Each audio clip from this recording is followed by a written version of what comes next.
Halo teman-teman, kali ini saya akan share 3 pinjaman online yang diambang kebangkrutan dan akan diilegalkan oleh OJK. Assalamualaikum warahmatullahi wabarakatuh. Bagaimana kabar teman-teman? Semoga tetap sehat selalu, tetap dilancarkan rezekinya, dan diberi pertolongan Allah untuk bisa melunasi semua hutang-hutang pinjol teman-teman. Amin amin ya robbal alamin. Nah, di video kali ini khusus saya akan menyorot 3 pinjaman online yang telah terbukti akan segera bangkrut dan akan diilegalkan OJK. Nah, apa saja aplikasi-aplikasinya? Mari kita bahas sama-sama. Nah, teman-teman harus tahu jika sekarang OJK mulai agresif nih menyisir pinjol-pinjol yang lagi bermasalah. Nah, ada banyak sekali pinjol yang kena sanksi. Kemarin saya buat videonya, ada 69 pinjaman online yang terkena sanksi dari OJK. Itu dari sanksi tertulis, dari sanksi administrasi, dan banyak sanksi-sanksi lain yang dihadapi pinjaman online. Nah, terbaru ini pinjaman online sudah resmi mencabut izin dari yang namanya pinjaman online Tanifan ya teman. Jadi jika teman-teman ada pinjaman online di Tanifan itu otomatis lunas karena aplikasi Tanifan sekarang sudah resmi dicabut izinnya dan sudah mulai ada pembubarannya. Jadi teman-teman yang pinjam di sini bisa tenang ya teman. Dan juga OJK sekarang resmi mencabut izin dari Paytrend. Nah, Paytrend ini bukan pinjaman online tapi juga sesuatu aplikasi yang bergerak di bidang keuangan ya teman. Jadi ini juga menjadi indikasi kuat jika OJK ini tidak tinggal diam jika ada kecurangan, jika ada indikasi yang tidak baik di pinjaman online. Nah, saya akan langsung ke topiknya, 3 pinjaman online yang resmi akan bangkrut dan akan diilegalkan OJK. Yang pertama adalah Shopee PayLater dari Shopee. Nah, Shopee ini adalah salah satu platform belanja online digital Indonesia yang banyak sekali penggunanya. Jadi untuk PayLaternya juga digunakan banyak sekali orang. Tercatat lebih dari ribuan atau banyak sekali orang yang menggunakan Shopee PayLater ini, tapi terkena masalah ya teman. Masalahnya apa bang? Masalahnya adalah Shopee PayLater ini banyak sekali aduan dari masyarakat. Tercatat ada banyak sekali sekitar 215 aduan dari masyarakat tentang aplikasi Shopee PayLater ini. Ini menyangkut tentang bunga dan denda yang tidak sesuai dengan ketentuan OJK, tentang SOP, bunga, dan lain-lain. Dan yang paling penting tentang tata cara penagihan debitor yang salah dan menyalahi aturan OJK. Nah, kita tahu untuk penagihan debitor itu ada SOP-nya dari OJK, jadi harus ada orang-orang yang berkompeten dalam menagih kita. Nah, di Shopee ini tidak ya teman, jadi orang yang tidak berkompeten ini juga disuruh menagih.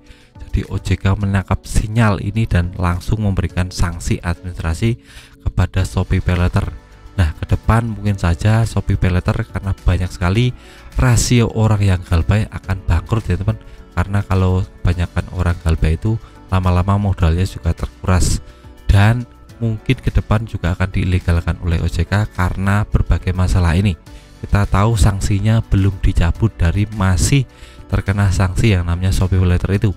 Kemarin banyak sekali teman-teman saya yang juga kena pemutihan dari Shopee PayLater.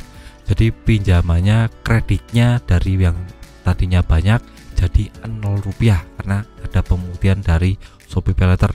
Ini karena OJK mengecek ya teman, galbaynya banyak sekali atau tidak. Nah, Shopee PayLater panik dan banyak sekali akun yang diputihkan akunnya, jadi pinjamannya jadi 0 ya teman, tidak ada pinjaman.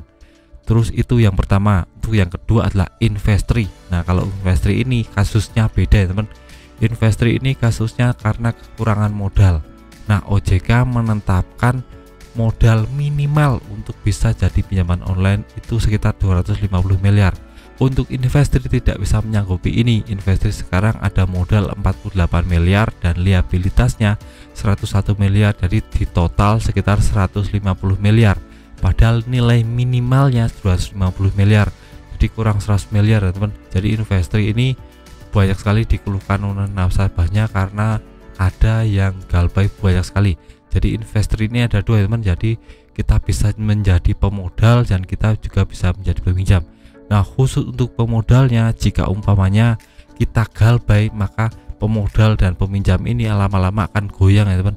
Dan Investri merasakan ini dan sudah mulai kehilangan banyak sekali modal, dan ke depan mungkin akan ada tindakan-tindakan OJK, dan mungkin sudah ada tindakan dari OJK, yaitu dengan memberi sanksi-sanksi, memberi yang namanya petuah-petuah atau surat peringatan dan lain-lain agar Investri lebih bijak atau lebih bisa mengendalikan kredit macetnya karena kalau tidak dikendalikan maka lama-kelamaan akan bangkrut sendiri karena modalnya menyusut karena banyak sekali kredit macet, banyak sekali orang yang galbay di aplikasi Investory. Jadi Investory harus berhati-hati. Untuk yang ketiga atau yang terakhir adalah Adapundi. Nah, kemarin ada isu yang santer bahwa Adapundi ini banyak sekali dikeluhkan masyarakat karena bunga dan dendanya yang melebihi batas dan banyak sekali aduan dari masyarakat. Jadi OJK juga mulai memantau nih aplikasi Adapundi. Siapa tahu aplikasi ini juga bermasalah ke depannya karena sekarang banyak sekali pinjol-pinjol yang rugi ya teman. Tercatat Januari 2024 semua pinjol ini kalau dikumpulkan jadi satu ruginya 135 miliar rupiah. Nah, itu tidak masuk akal ya teman. Kita tahu untuk aplikasi itu harus cari untung. Kalau sampai rugi itu bisa menjadi beban yang besar. Nah, OJK menyangkap sinyal ini dan mulai memberikan atau rapat-rapat tertutup agar ke depan tidak akan terjadi yang namanya kerugian pinjaman online. Dan kita lihat saja ke depan akan bagaimana pinjaman-pinjaman online ini karena banyak sekali sekarang masalah-masalah yang timbul tentang pinjaman online ini, tentang bunga denda yang tidak sesuai SOP, tentang penagihan yang mulai kasar, mulai mengintimidasi, dan yang paling penting modalnya lama-lama akan terkikis karena banyak sekali orang yang galbay. Jadi jika teman-teman ingin pinjaman online cepat bangkrut, salah satu solusinya adalah galbay massal, dan ini banyak sekali diganggukan oleh orang-orang, oleh pihak-pihak yang merasa dirugikan oleh pinjaman online. Jadi mereka menggaungkan yang namanya galbay massal. Nah, saya tidak menyarankan ini, tapi kalau umpamanya teman-teman ingin pinjaman online cepat bangkrut, ya coba saja lakukan galbay massal. Nah, itu saja video saya tentang 3 pinjaman online yang diambang kebangkrutan dan akan diilegalkan oleh OJK. Semoga teman-teman bisa terbantu dan terinspirasi dengan video ini. Sekian video dari saya, semoga bermanfaat. Tetap semangat untuk kehidupan yang lebih baik.